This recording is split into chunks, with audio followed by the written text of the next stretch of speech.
Doctor Baba Saheb Ambedkar open university.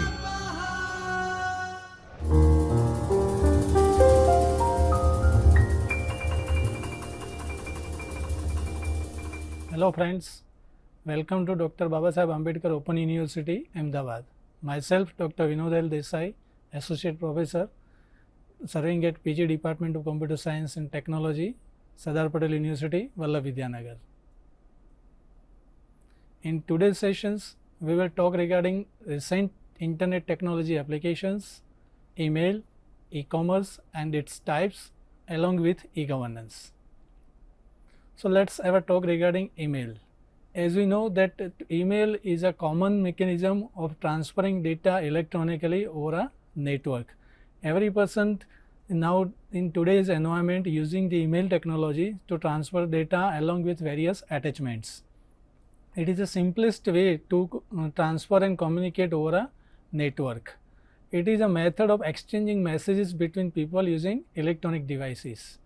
Invented by Ray Tomlinson, email first entered limited use in the 1960s and by the mid-1970s had taken the form now recognized as email.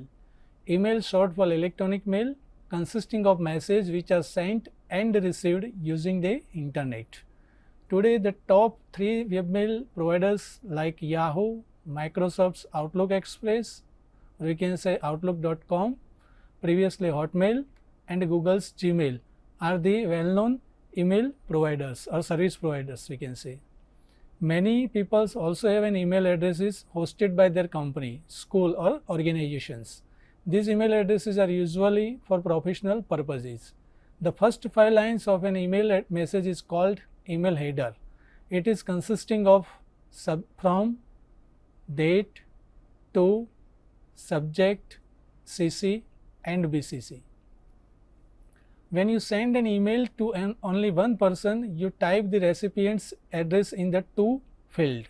When you send a message to more than one person, you have the options to enter an address to a CC or BCC fields. So let's have talk what is the difference between CC, that is carbon copy, and blind carbon copy, that is BCC field. But carbon copy, CC. CC message is an email that is copied to one or more recipient.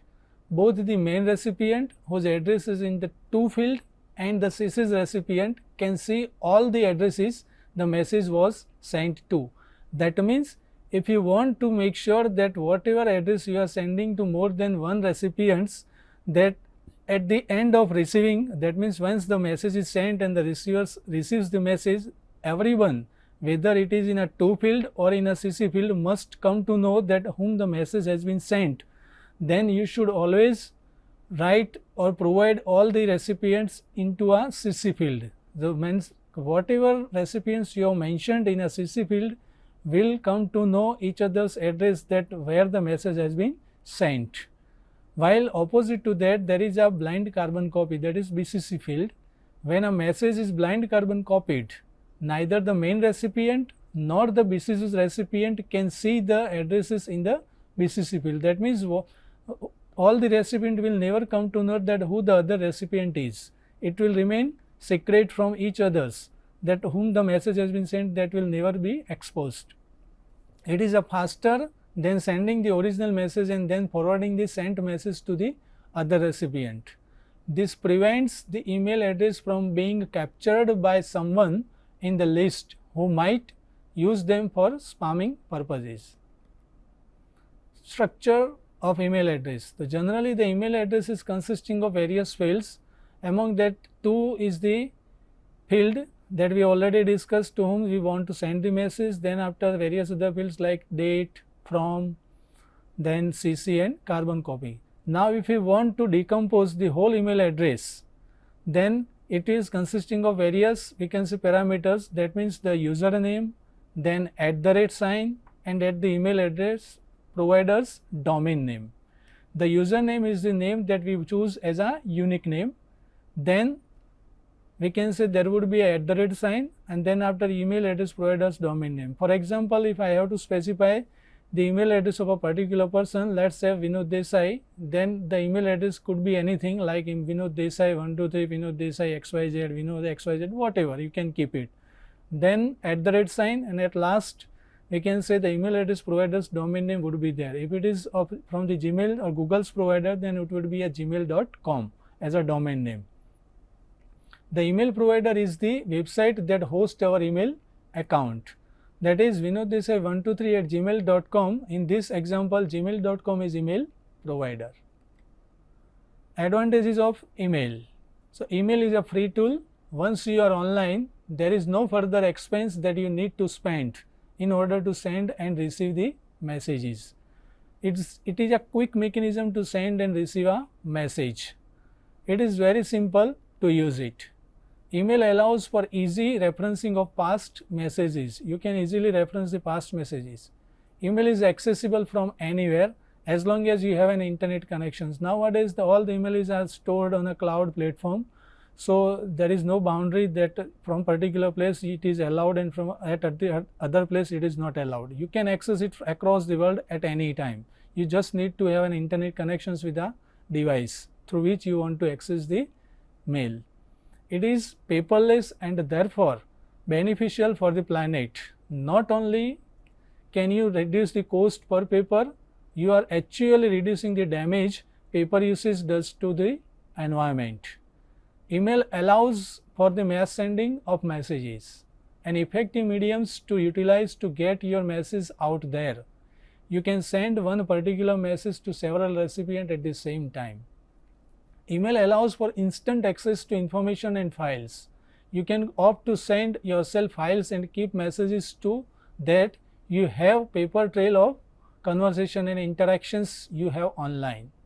So there are various benefits, numerous benefits that email delivers to the user. Not only to the users, but apart from that, it also, we can say, initiates or supports the green initiatives. Next is e-commerce. What is e-commerce? So simply it is a electronic commerce. The e-commerce stands for electronic commerce. Buying and selling the products or services over the network through the electronic systems such as the internet and other computer networks. It is also known as online shopping, online purchasing, like that. A number of people are using different terminologies to define the e-commerce. Okay, online purchasing, online selling, etc. An electronic structure where potential buyers and potential sellers meets with the use of internet only and transactions performed is called e-commerce. So on an e-commerce platform, buyers and sellers meets together over an electronic platform and decides to sell and purchase or make a transactions. If we have to look at the diagram, then we can say at the one end there would be a buyer and at the other end there would be a seller. So both will be connected through an online platform that is called e-commerce platform, we can say, using the internet.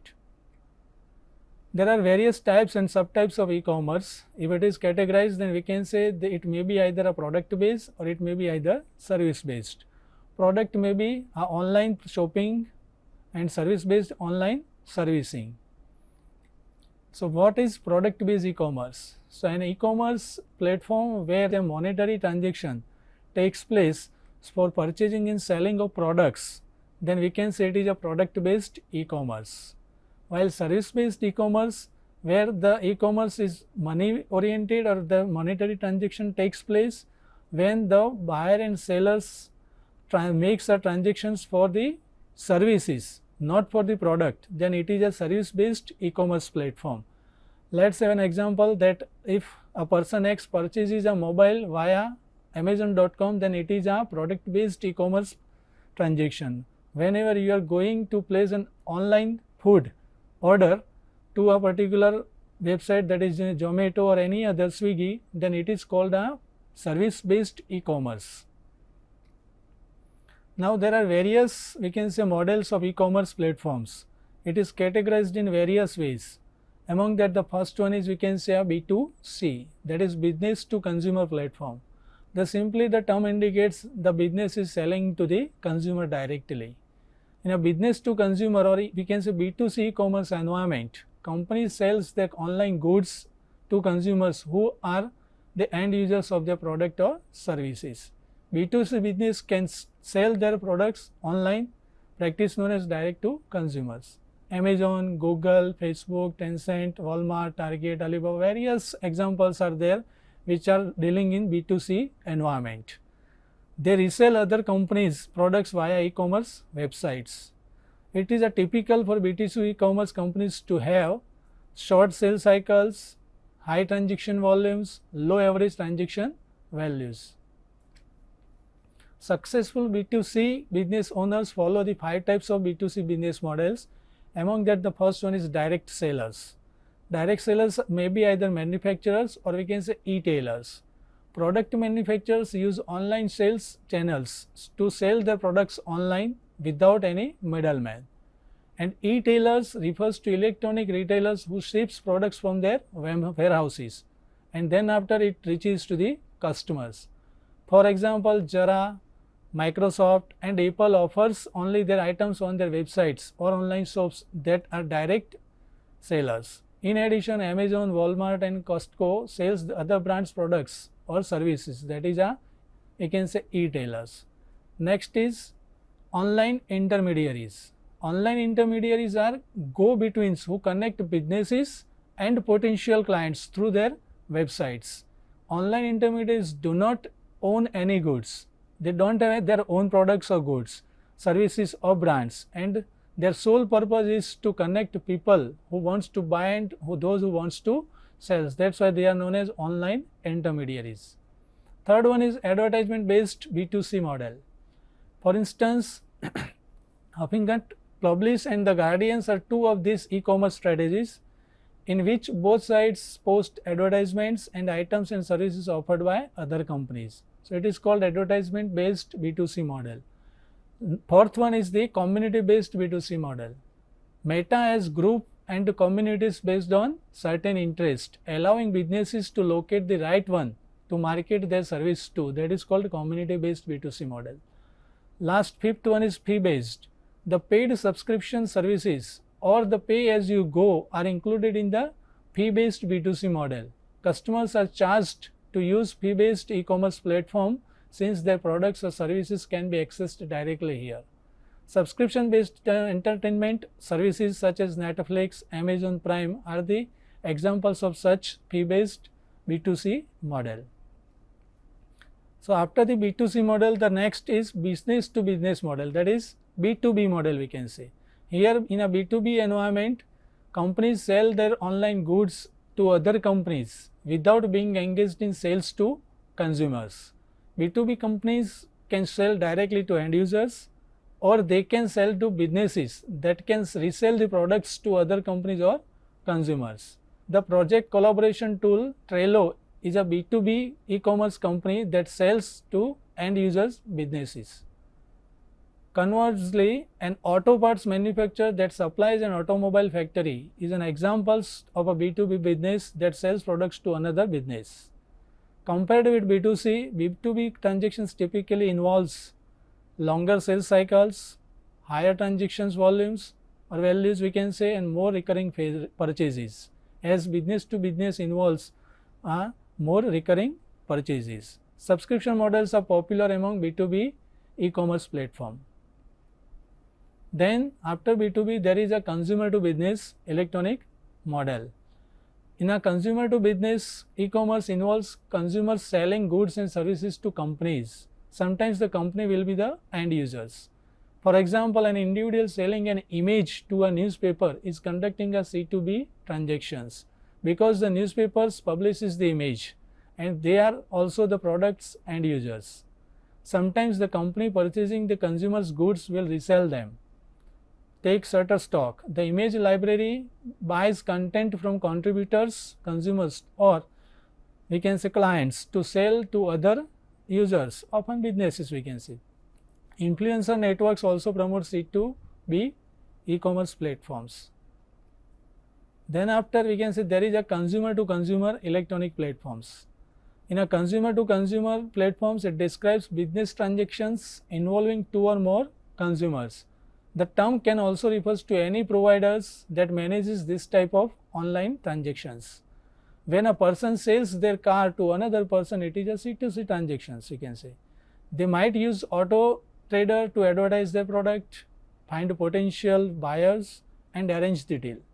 In this case, auto trader is the C2C e-commerce business. Other C2C e-commerce platforms includes Facebook Marketplace, eBay and Vintage. Then after we can say there is a business to government electronic commerce platform. Here the business to government e-commerce model, businesses market and sell products to government organizations or public administrations. This includes federal, state, country and local organizations. For example, Open Government sells softwares to local government agencies. Many business to government transactions starts with request for proposal. This is where a government agency invites businesses to pitch their product or service to the order to bid for a contract. This is called a business to government electronic commerce platform. Most B2C companies experiences longer sales cycles, high transaction values, strict compliance requirement as it is dealing with the government, so they have to follow the rules and regulations as well as the constraints before selling the items to the particular organizations. B2G e-commerce models can be good for companies with niche offerings and effective marketings. Plus, longer government contracts typically mean more financial predictability and security. Government bureaucracy can make the sales process slow and higher competitivity. It may be considered as a limitations to business to government electronic platform for the commerce. Then after consumer to government, it is the consumer or number of members of the public that offers values to government or public administrative agencies. The public does not bear any responsibility whatsoever if the platform conducting the C2C transactions goes offline or fails to deliver.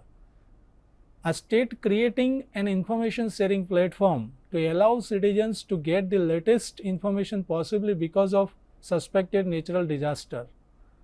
An electronic voting applications for citizens to participate in an election without having to visit the polling booth or filling paperwork.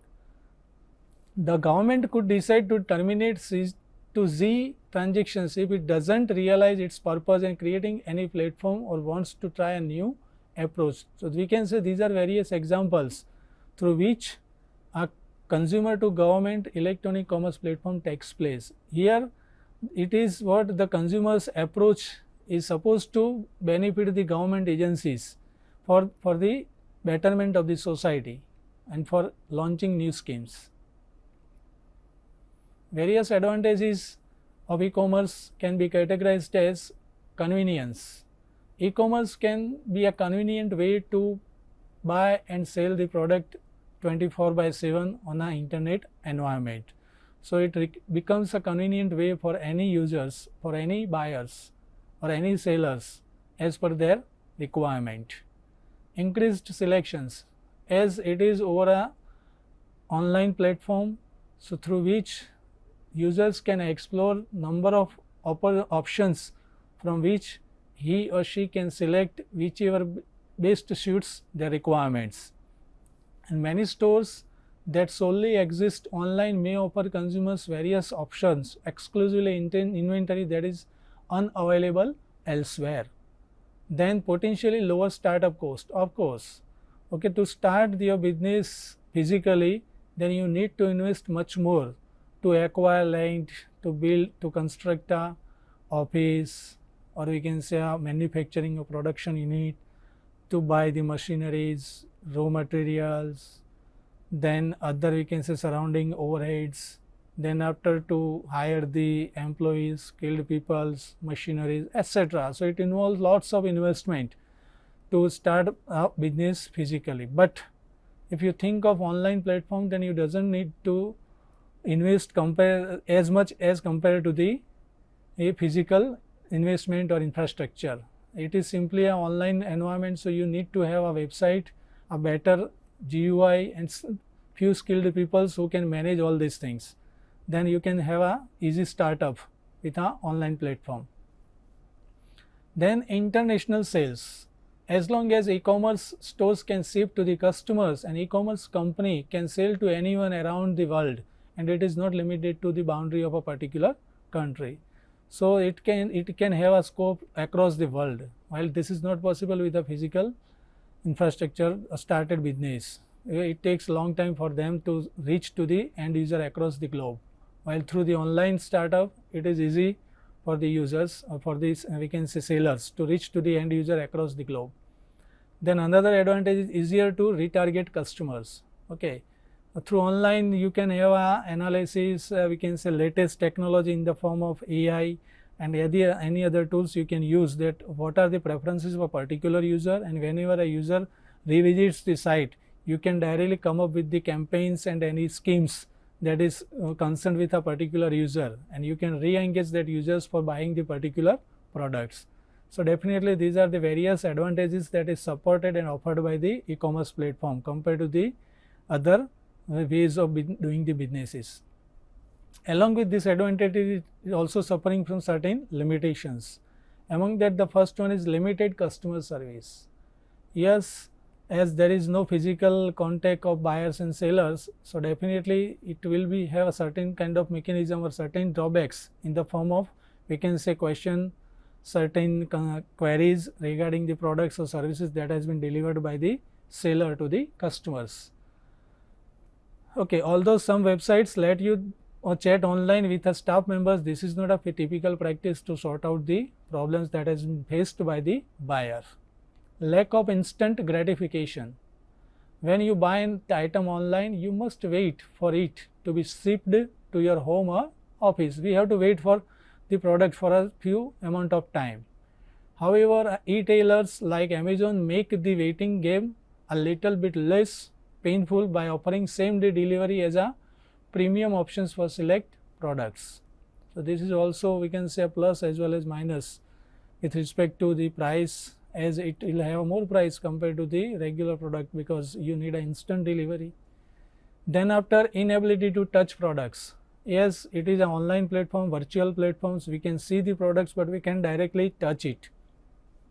So without touching, we can't check whether the product is based and it is as per our expectation and as per our requirement or not. It can be only checked and it can be only tested once we will receive it in a physical form. So very difficult to examine whether the product that we are receiving is as per our requirement or not. Reliance on technology, definitely it is online platforms.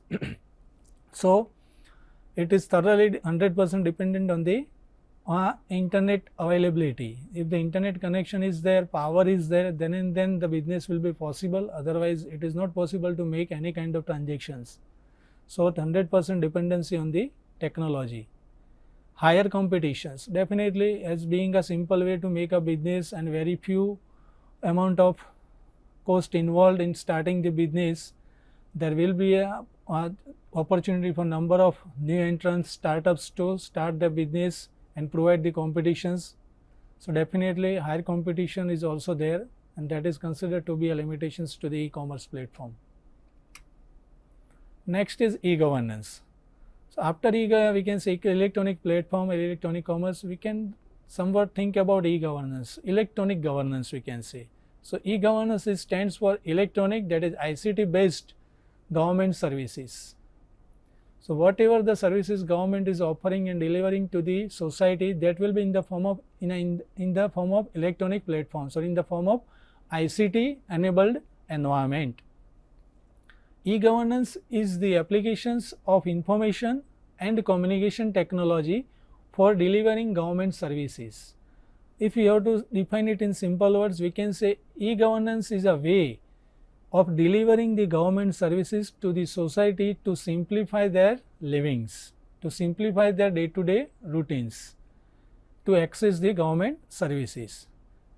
In the form of exchange of information, communication transactions, integrations of various standalone systems and services between government to customer, government to business, government to government, as well as back office processes and interactions within the entire government framework. Through e-governance, government services will be made available to citizens in a convenient, efficient and transparent manner. The three main target groups that can be distinguished in governance concept are government, citizens and business. In e-governance, there are no distinct boundaries.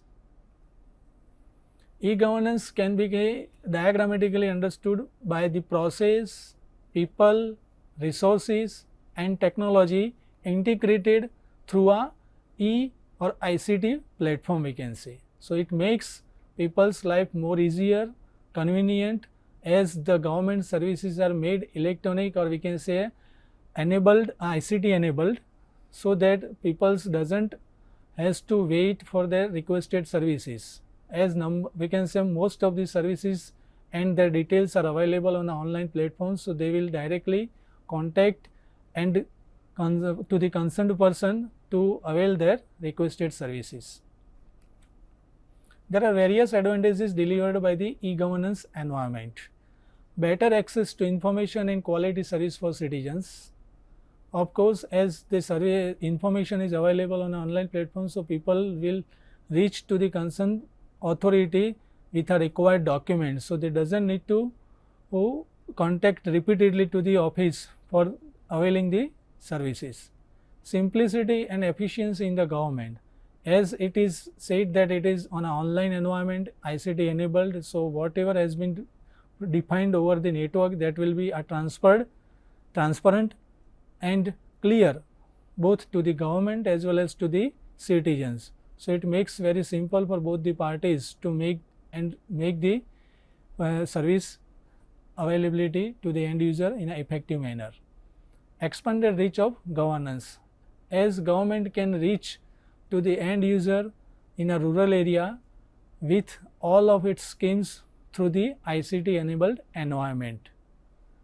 Transparency, as I stated earlier, that it is on an online platform, so everything is clearly mentioned on the particular government we can say portal or platform, that these are the services, and to access these services a citizen needs to have such kind of requirement to, we can say, furnish, so that they will be, we can say, they will be in a position to access such kind of services without any hesitations. Reduced corruption, definitely, as it is a paperless, along with online information providing portals are there, so corruptions can be reduced. Accountability, authority is made accountable, as the applications and other services are made online.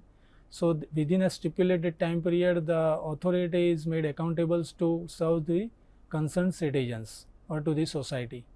Cost reduction, efficient, as it is online, so definitely the cost involved with respect to traveling to the particular office to and fro, number of times, we can say, then after paper, stationery involved in such kind of things. So, ultimately it reduces the cost of government as well as of the citizens. Environment friendly, definitely with respect to the cost reduction, as we said, it is going to be up to certain extent paperless. So, ultimately it, we can say, inspires the green initiatives, and at last it is very speedy and it is online. So, within a single click the applications will be submitted. At the same time, with a single click the requested resource or the information will be available to the end user or citizen or to the society. Apart from the advantages, there are certain disadvantages. First one is literacy ratio in country.